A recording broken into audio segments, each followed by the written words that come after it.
ఆంధ్ర ఎలక్షన్లు కాగానే చాలా మంది పెద్ద లీడర్లు బయటి దేశాల టూర్లు వేసిండ్రు కదా. సీఎం జగన్ అన్న కూడా యూకే ట్రిప్ కు పోయిండు. ఇక చంద్రల్ సార్ కూడా బయట దేశాలు పోయి ఇయాలనే పొద్దుగల హైదరాబాద్ లో అడుగు పెట్టిండు. ఆడ సందడి ఉంది కదా, మామూలుగా లేదు ఇక. చంద్రాల్ సార్ అట్లా హైదరాబాద్ విమానాల డిపోలో దిగిండో లేదు, ఎదుర్కోనిక ఏడలేని కార్యకర్తలంతా పోయిర్రు. సారు బయటికి వస్తుంటే సీఎం సీఎం అని మొత్తుకున్నారు. అంత సీఎం సీఎం అని మొత్తుకుంటుంటే అంటే అన్నారు గాని ఆ ఊహ ఎంత బాగుందో అన్నట్టు సార్ లోపల ముసిముసి నవ్వులు నవ్వుకుంటే మస్తుగా మురిసినట్టే కనిపించింది. ఇక ఇండియాకి రాగానే ఇట్లా పాజిటివ్ వైబ్స్ కనిపించే వరకు సార్కు కూడా నేనే సీఎం, నేనే ఏపీ ముఖ్యమంత్రిని అని బాగా ధీమా కనిపించినట్టున్నది. మూడొద్దులు ఇంట్లోనే ఉండి 2వ తారీఖు నాడు మళ్ళీ విజయవాడకు పోతారట. అదివరకు దాకా గెలిచినాక ఏ శాఖ ఎవరికి ఇవ్వాలి, ఎవరిని మంత్రిని చేయాలి, పవనాలకు ఏం పదవి ఇవ్వాలి, అగో ఇవన్నీ ఆలోచన చేస్తుండొచ్చు. ఇక తెలంగాణలో మళ్ళా కొత్త కొత్త పంచాదులు అవుతున్నాయి.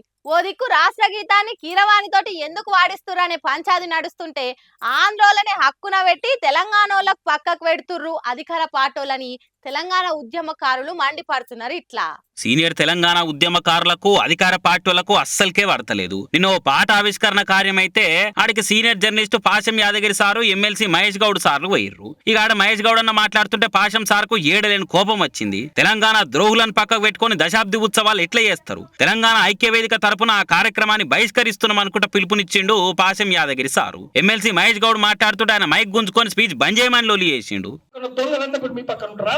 మేము ఎక్కడ ఉన్నాం, వాళ్ళు ఎక్కడ ఉన్నారు, గద్దరు ఎక్కడ ఉన్నారు, మేము ఐక్య కార్యాచరణ ఎంత పెద్ద పరాలు చేసింది.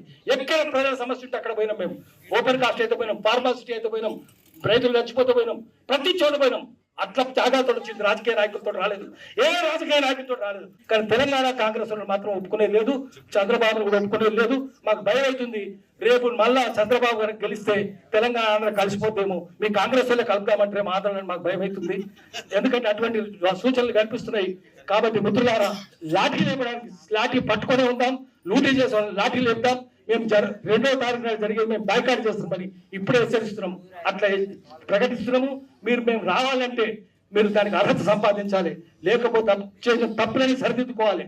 లేకపోతే మేము తెలంగాణ ప్రజలకు పిలిపిస్తున్నాము, జనవరి 2వ నాడు మీరు చేసే సన్మానాలకు ఏ ఉద్యమకారులు పోవద్దని చెప్పి మేము శాసిస్తున్నాం. నమస్కారం. ఉత్సవాల్లో తెలంగాణలో జాగేడున్నది, అంత అక్కడలోనే నెత్తి మీద పెట్టుకొని ఊరేగుతున్నారు. ఉద్యమం అనగదొక్కాలని చూసిన వాళ్ళనే అందలం ఎక్కిస్తున్నారు. తెలంగాణలో కళాకారులు కరవైనట్టు వేరే టోలకు రాష్ట్ర గీతాన్ని అప్పచెప్పిర్రు అని ఉన్నాయి లేని అన్ని దవ్వుకొని పంచాది పెట్టుకుర్రు. రేపు చంద్రబాబు గెలిస్తే మళ్ళీ తెలంగాణను ఆంధ్ర కలుపుతారేమో అని భయం అవుతుంది వీళ్ళని చూస్తుంటే అని మండిపడ్డాడు. మరి పంచాది రేపు ఏం దాకపోతుందో, ఇంకెన్ని కోట్లాటలు అవుతాయో చూడాలి.